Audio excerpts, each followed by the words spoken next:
my mother would say, run up to the grocery store and get a loaf of bread or whatever it was. She'd give you the money, and this little barefoot kid, myself, would walk up to the nearest grocery store, which was about 2 blocks away. It was the Eden's grocery store, E-D-E-N-S.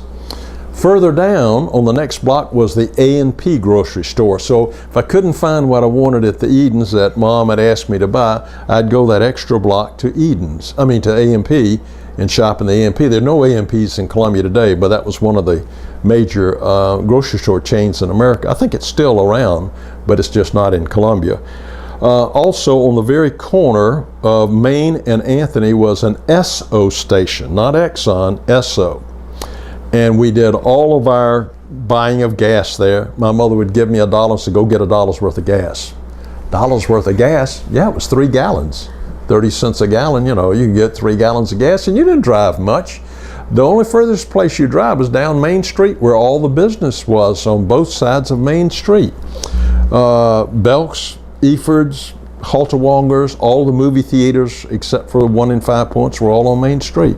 At the first block of Main Street off of Anthony in Cottontown was a drive-in restaurant called the Varsity Restaurant.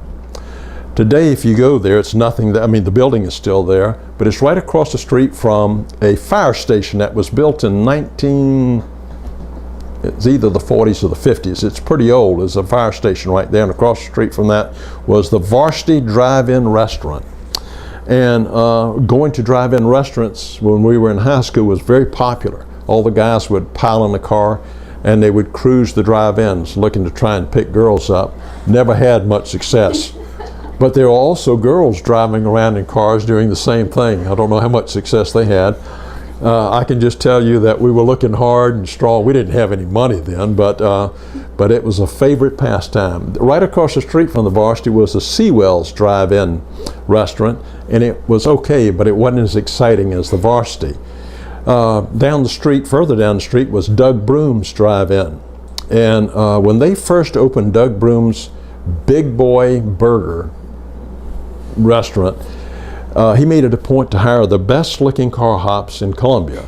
And they wore white boots with tassels on them and real shorts, and came out to the car, and it was almost like us single guys died and went to heaven to have one of them come over and put the tray on the side of your car. It stuck to the side of your car, and you were just in love. What can I say?